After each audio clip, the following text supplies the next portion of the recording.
말씀 위해서 기도하겠습니다. 하나님, 이 시간 우리가 함께 하나님의 말씀을 보며 읽으며 들었습니다. 하나님께서 이스라엘 민족에게만 주신 말씀이 아니라 모든 교회 시대 우리에게도 주신 말씀으로 우리가 믿고 듣습니다. 또 이 안에 담겨져 있는 하나님의 메시지들을 우리가 함께 발견하고 나눌 때에 성령 하나님께서 우리에게 지혜의 빛을 비추시고 깨달을 뿐만 아니라 순종할 수 있도록 도와주시옵소서. 주 예수 그리스도의 이름으로 기도하옵나이다. 아멘. 일반적으로 교회들은 미국에 있는 교회들, 또 미국의 절기와 전통을 따르는 한국 교회들은 이 주간, 이 오늘 주일에 추수감사 주일로 함께 하나님을 예배합니다. 돌아오는 이 주간에 추수감사절이 있기 때문이죠. 하지만 우리 한빛교회는 또 외부에서 돌아올 우리 자녀들과 또 타지에서 돌아올 우리 가족들과 함께 예배하며 또 함께 식사의 교제를 나누고자 어떤 특별한 행사는 다음 주에 하게 됩니다. 하지만 여러분들과 함께 이 감사의 의미를 오늘 함께 말씀을 통하여서 나누고 또 우리 삶 속에서 하나님께 더욱 감사가 드려지는 그러한 신앙의 삶 되기를 원하여 오늘 특별히 신명기에서 하나님께서 주신 말씀을 같이 읽고 들었습니다. 신명기 16장은 대표적으로 하나님께서 이스라엘 민족에게 주셨던 세 가지의 절기에 대하여서 설명하고 말하고 있습니다. 그 첫 번째가 유월절입니다. 여러분, 유월절이 뭔지 아시죠? 영어로는 패스오버입니다. 말 그대로 그냥 건너뛰어 넘어갔다라는 뜻이죠.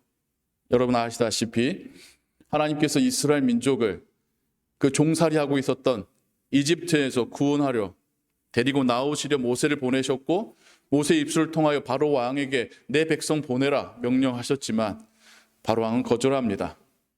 하나님께서는 이집트의 10가지 신들보다 더 강하신 신이심을 직접 증명하시는 10가지의 재앙을 그 땅에 내리십니다.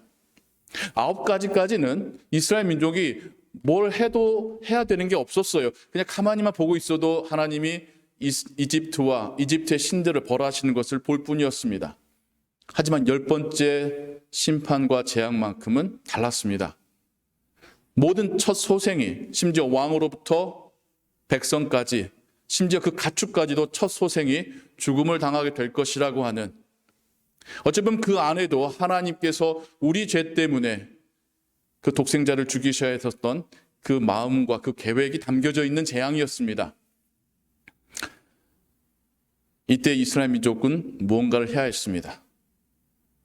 1년 된 양을 죽이고 그 피를 문지방에 바르고 저녁에 가족들이 모여서 그 고기와 쓴 나물을 먹어 그 다음 날부터 시작될 여정을 준비해야 했습니다.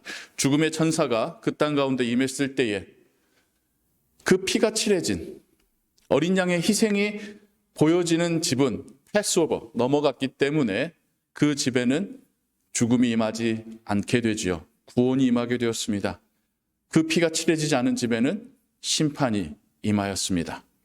같은 날 저녁 심판과 구원이 동시에 일어나는 그 날을 기억하고 감사하며 하나님의 구원하심을 감사하며 절기를 매년 지켜 행하라고 명령하십니다. 그리고 이어지는 두 번째 절기가 오늘 우리가 함께 읽고 들은 77절에 대한 절기입니다. 77절은 왜 77절이냐면 한 주가 7일이죠. 그 한 주가 7일인 일주일을 7번을 셈하라. 언제부터요? 6월절부터. 그럼 77에 49 혹은 50번째 날. 그래서 이게 오순절입니다. 신약에서 성령이 임하는 오순절이 6월절부터 77에 49일 지난 오순절에 일어났었던 하나님의 강림하심입니다. 그런데 여기에는 기준이 있어요. 6월절부터 보면 낫을 대기 시작한다라고 표현됩니다. 수확을 시작하는 것이죠. 그리고 수확기가 뭐 하루 이틀, 한 주, 두 주에 되는 게 아니죠. 여러 종류가 있기 때문에 7일주에 걸쳐서 수확을 마치는 것, 거기에 맞춰서 77절을 하나님께 그 절기를 지켜 행하는 겁니다.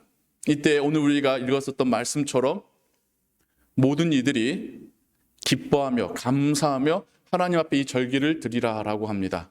그때 재밌는 표현이 너와 너의 자녀들과 너의 노비들과 너의 성중에 있는 레위인들과 사역자들과 고아와 과부와 나그네들과 함께 즐기라, 함께 나누라 명령하시고, 그 다음 세 번째 절기가 이제 장막절입니다. 텐트. 하나님께서 광야에서 40년간 이스라엘 민족을 그 텐트 속에서 말씀으로, 만나로, 구름 기둥과 불 기둥으로 지키시고 가르치셨던 것을 기억하며 일주일간 가족들이 함께 텐트 생활하면서 하나님을 다시 한번 기억하고 감사하는, 하나님에 대해서 집중적으로 교육받는 시기로서의 장막절, 이 세 가지가 오늘 우리가 함께 읽었었던 신명기 16장에 기록되어 있습니다. 이 세 가지 절기마다 동일한 것은 하나님께서 이스라엘 민족에게 기억하고 감사하라, 그렇게 지키라라고 명령하시고, 두 번째와 세 번째 절기에는 너희 가족만이 아니라 너희 성중에 있는 너희들의 노비와 사역자들과 고아와 과부와 나그네들과 함께 나누어서 함께 즐거워하라 라고 당부하십니다. 물론 추수감사절이 성경에서 나온 건 아닙니다. 이 아메리카 대륙에 신앙의 자유를 찾아왔었던 그들이 이곳에서 하나님께 드렸었던 그 날을 기념하여서 미국적인 절기입니다. 하지만 그 절기 하나에 담겨져 있는 생각과 의미가, 저는 이 77절에 하나님께서 이스라엘 민족에게 주셨던 그 의미와 매우 일맥상통한다라고 봅니다. 물론 그 절기 자체는 성경에 나와 있는 날짜는 아니지만 그 정신만큼은 하나님께서 이스라엘 민족에게 주셨던, 내가 너희들을 먹이고 구원한 하나님이다라고 하는 것, 그것에 감사하고 그 감사의 표현을 이웃을 향하여서 나누는 이 77절의 절기가 오늘날 우리가 추수감사절로 하나님께 예배하는 것과 같은 의미다라는 것이죠. 이 안에 담겨져 있는 하나님 말씀을 계속해서 우리가 더욱더 들어가면서 생각해 보길 원합니다. 하나님의 첫 번째 명령으로서 기억하라라고 하는 명령을 한번 생각하고자 합니다. 예전에 한국에 있었던 영화 중에 제목이 내 머릿속의 지우개라는 영화가 있었습니다. 보신 분 있으신가요? 제목만 들어도 어떤 내용인지 조금 감이 오시죠? 아름다운 한 여인이 있었습니다. 잘생긴 남자를 만나서 둘이 사랑에 빠져서 아름다운 관계를 맺어가는데 이 여인이 자꾸자꾸 뭘 까먹는 거예요. 처음에는 그냥 건망증이겠거니 생각했지만 점점 심해졌고, 그게 알츠하이머의 일종인 치매라는 것을 알게 되었습니다. 젊은 나이에. 이게 새드 엔딩인 것이 사랑하는 그 남자마저도 잊어버리게 되는 거죠. 기억을 잃는다라는 것이 얼마나 슬픈 것인지를 우리가 생각해 보길 원합니다. 물론 안 좋았던 기억을 잊어버리면 나빼 하실 수 있겠지만 그것마저도 우리에게는 소중한 한 부분입니다. 그게 이렇게 저렇게 나를 다듬고 단련시켰었던 순간이었으니까요. 무엇보다도 행복했었던 기억은 우리로 하여금 지금의 나를 있게 한 기억이지 않습니까? 제가 얼마 전에 사랑하는 장모님을 하늘나라로 보내드렸는데요. 그 올해 들어와서 연초부터 저와 제 아내가 장모님과 이야기하면 꼭 물었었던 게 있어요. 나 누군지 기억하세요? 제 이름 뭐예요? 장모님이 이제 이미 몸이 약해지신 것은 꽤 된 이야기입니다만, 그러다 보니까 잊어버리세요. 하다못해 방금 드라마를 보셨는데 뭐 보셨어요? 하면 모르겠다고 하셔요. 조금 전에 식사하셨는데 식사 드신 거 기억하세요? 하면 모르겠다고 하세요. 그러니까 삶의 많은 부분들에 대한 기억하시려고 할 수도 없고 기억을 놓쳐버리는, 그러면서 점점 기억이 과거로 퇴행해서 아주 먼 과거는 기억하시는데 최근 거는 기억 못하시는, 저와 제 아내가 저희마저도 기억을 잃으시면 어떨까 하는 그런 두려움이 있었던 것 같아요. 여쭤볼 때마다 저 누구예요? 제 이름 어떻게 돼요? 저 박서방인 거 기억하시죠? 묻고, 제 아내도 애들 데려와서 얘들 기억하세요? 계속 묻고, 그럴 때마다 고개 끄덕끄덕 하시는 모습 보면서 안도했었던 기억이 납니다. 기억이라는 건요, 특별히 좋은 시간들을 추억하면서 우리가 가족이 되게 합니다. 가족일 수 있는 것은 기억 때문이지 않을까요? 부모님들이, 여러분 자녀들 키우면서 막 속 끓일 때 있으시죠? 그때는 원수라는 표현을 써가면서까지 그냥 너무 힘들어 하시고, 그런데도 또다시 그 아이가 좋아하는 반찬 만들어 주시고, 그 아이 학교에 라이드 해 주시고, 잘 자는지 돌아보시고 하는 이유는 뭡니까? 단지 내가 낳은 아이이기 때문에 책임지려는 것뿐만 아니라 그 아이와의 좋은 추억, 그 어렸을 때 엄마 아빠 하면서 따르고 방긋 웃고 나를 너무나도 행복해 해줬었던 그 기억이 떠오르기 때문에 우린 여전히 가족인 거죠. 그러다가 이 아이가 자라서 철이 들어서 부모님께 감사의 마음을 표현할 때 부모님들의 반응은 한결같이 감동의 물결이, 지난 20년간 이 아이를 위해서 해준 것이 훨씬 많음에도 불구하고 이 아이가 조그만 선물 하나만 해도 막 감동의 물결이 밀려오면서 행복해 하시죠. 하나님과 우리의 관계도 아마 그럴 겁니다.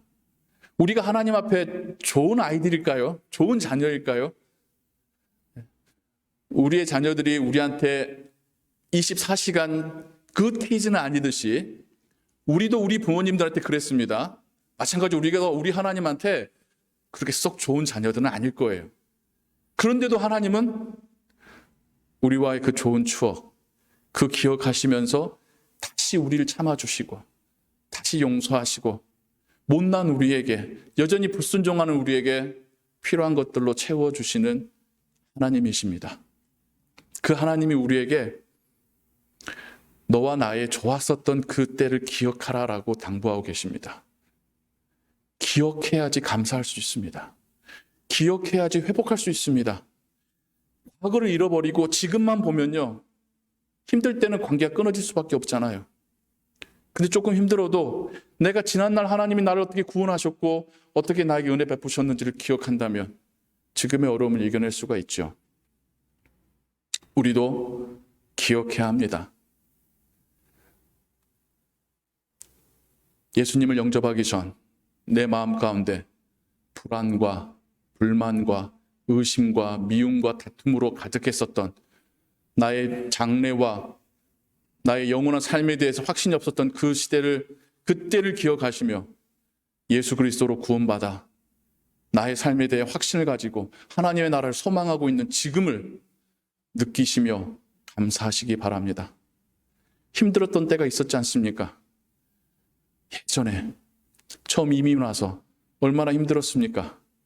막막하고. 그런데 그때 비하면 지금 우리가 얼마나 많은 것을 받아 누리고 있습니까? 건강도 마찬가지예요. 지금 건강에 대해서 좀 불만족하실 수는 있지만 정말 아파본 적 있으시잖아요. 그때 생각하면 지금 내가 이렇게 멀쩡하게 하나님 주신 일터에서 일하고 가족 돌보고 있는 거, 이건 너무나도 감사한 일 아닙니까? 우리도 기억해야 합니다. 나의 지난 삶이 어땠었는지, 그때와 비교하자면 하나님께서 나에게 얼마나 많은 복을 주셨었는지 기억해야지 감사할 수 있습니다. 기억의 반대는 뭐겠습니까? 망각이죠. 잊어버리면 하나님과의 끈이 끊어지는 겁니다.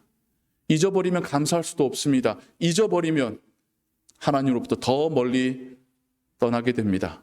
그래서 하나님께서는 중요한 세 개의 절기를 정하셔서 이때를 지키며 기억하라라고 당부하고 계십니다. 하나님의 첫 번째 명령은 기억하라. 기억하면 네가 조금 멀리 갔더라도, 네가 좀 엉뚱한 길로 갔더라도 돌아오게 될 것이다. 기억한다면 조금 불만족스럽고 조금 힘들지라도 다시 감사와 평안을 회복하게 될 것이다. 이번 주간 우리가 기억하는 주간이 되길 원합니다. 가족들과 함께 하나님께서 우리에게 주셨던 그 은혜들을 기억하고 고백하고 아이들에게 말씀해 주세요. 또 자녀들과 함께 있었던 그 행복한 시간들을 추억하시고 하나님께 감사하시기 바라요.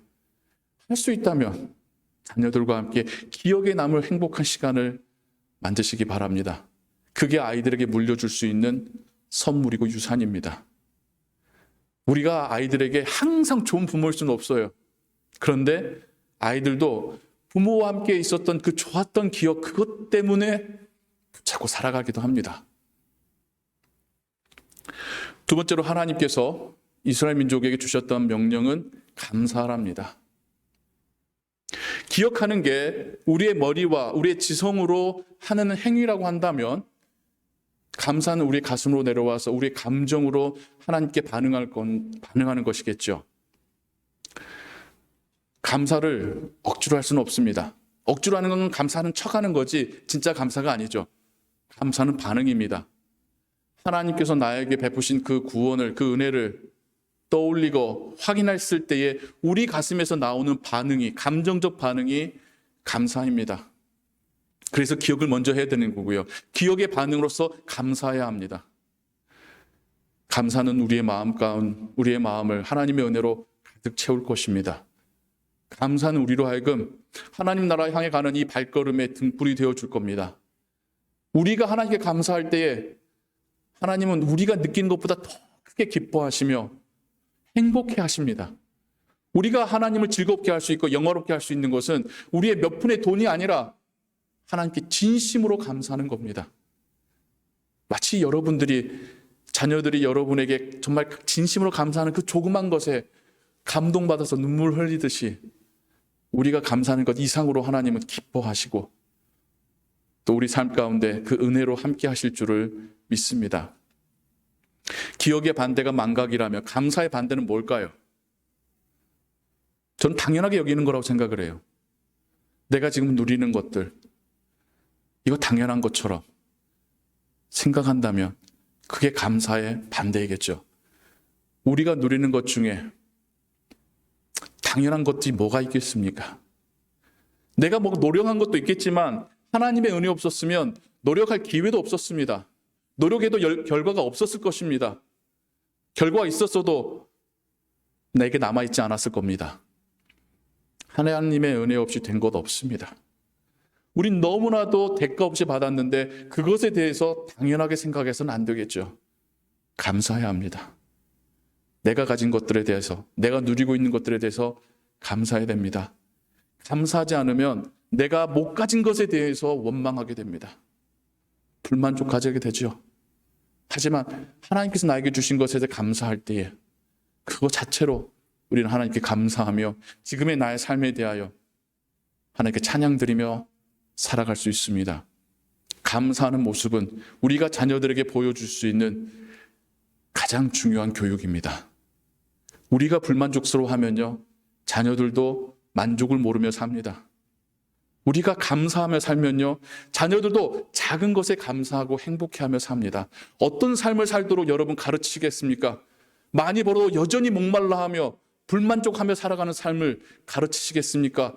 아니면 하나님께로부터 받은 바를 감사하며 행복하며 살아가는 자녀로 여러분 키우고 싶으십니까? 그러려면 우리가 먼저 하나님 앞에서 감사해야 합니다. 만족해야 합니다. 기억하는 게 우리의 머리로 하는 것이고 감사가 우리의 마음에서의 반응이라면 세 번째, 함께 즐거워하라. 무엇으로 하는 겁니까? 우리의 손으로 하는 거죠. 우리의 발로 찾아가서 우리의 손으로 나눌 때에 그게 함께 즐거워하는 거죠. 말로만이 아니라 진짜 나눌 때에 그 기쁨은 더 커져갑니다. 하나님께서 우리의 먹거리를 해결해 주셨다고 해서 거기에서 만족하고 내 인생 이 정도면 성공이야 라고 멈춘다면 그건 하나님께서 우리에게 원하시는 바가 결코 아닙니다. 물론 우리보다 더 부자들이 안 나누고 있고 하지만 그건 그들의 문제예요. 하나님은 우리에게 우리가 받은 바의 그것들을 정말 그게 없어서 힘들어한 이들에게 나눠주기를 원하십니다. 하나님이 그들을 먹이시는 방법은 우리를 통해서입니다. 그들에게 하늘에서 만나가 떨어진 게 아니라 우리 손길을 통해서 만나를 주기를 원하십니다. 그게 진정 기억하고 감사하는 사람들의 마지막 순종입니다. 순종이 없는 기억과 감사는 공허한 것이죠. 이 한 주간 우리가 뭔가를 한번 해보길 원합니다. 제가 10시 영어 예배 때 우리 자녀들에게 숙제를 줬어요. 이 한 주간 감사하고 하나님께도 단 1불이 되더라도 너희들의 돈으로 감사 예물 드리고 단 1불이 되더라도 너희들의 눈에 밟히는 그 사람에게 도움을 베풀라고요. 한번 숙제 한번 해보라고요. 하나님께서 우리들의 마음 가운데 어떤 은혜를 베푸시는지 한번 시험해 보라고 숙제를 줬습니다. 부모님 여러분, 같이 해보시기 바랍니다. 자녀들과 함께 이 한 주간 그 사랑을 나눈 하나님께로부터 받은 바의 은혜를 그 누군가와 한번 나눠보십시오. 여러분이 이웃이 됐던, 우리 가운데 교우가 되었던, 아니면 길 가다가 만나는 추위에 떨고 있는 노숙인이 되었던, 하나님의 우리 마음 가운데 걸리게 하신 사람이 있다면, 지나치고 가지 못하게 하는 그 사람이 있다면 용기 내서 지나치지 마시고 돌이켜서 찾아가서 조그만 것이라도 주님의 이름으로 나눠보시기 바랍니다. 그러니까 이걸 가지고 어떻게 할지 그건 그 사람 문제예요. 하나님이 우리에게 주신 마음으로 조금이라도 나눌 때에 우리는 하나님이 먼저 우리 마음 안에서 일하심을 경험하게 될 겁니다. 그리고 어떤 일이 일어날 줄 몰라요. 그 사람의 인생에 어떤 일이 일어날 줄 모릅니다. 우리 가운데, 우리 주변에, 우리가 만나는 사람들 가운데 고아와 과부와 나그네처럼 정말 하나님의 은혜 없이 살 수 없는 이들이 분명히 있습니다. 그들과 함께 기쁨을 나누고 그들에게도 하나님의 은혜가 임할 수 있는 이 절기가 되기를 소원합니다. 정말 우리가 하나님께 감사할 것들이 많습니다. 올 한 해를 돌아보면서도 많은 일들이 있었지 않습니까? 세계적인 전쟁이 일어날 수도 있었고 또 여전히 사라지지 않는 바이러스가 우리 가족의 생명을 위협할 수도 있었고 끝 모른 채 올라가는 인플레이션은 우리로 하여금 더 힘들고 우리를 길거리로 내몰 수도 있었습니다. 하나님의 은혜로 우리가 이렇게 살고 있습니다. 그리고 그 무엇보다도 하나님의 구원하심이 우리로 하나님의 자녀로 살게 하였습니다. 진정 감사를 하나님께 올려드리고 하나님 주시는 그 은혜가 충만한 이 한 주간 되시기를 예수 그리스도의 이름으로 축원합니다. 기도하겠습니다. 하나님 아버지, 우리로 기억하게 하옵소서. 세상에서 방황하던 우리들을 구원하신 하나님을 기억하게 하옵소서. 일용할 양식으로 먹이시는 하나님을 기억하게 하옵소서. 사랑스러운 가족 주심을 기억하게 하옵소서. 일할 수 있는 일터 주심을 기억하게 하옵소서. 그리고 우리 주변에 우리가 사랑으로 베풀고 나눌 수 있는 이웃 주셨음을 기억하게 하옵소서. 그들과 하나님께로부터 받는 바의 은혜를 나눌 때에 하나님의 나라가 이 땅 가운데 임할 줄을 믿습니다. 말로만이 아니라 정말로 감사로 우리가 이 한 주를 살아가고 이 한 주에서 멈추는 것이 아니라 이것이 우리의 삶의 거룩한 습관이 되는 그런 감사의 삶 되게 하여 주옵소서. 주 예수 그리스도의 이름으로 기도하옵나이다. 아멘.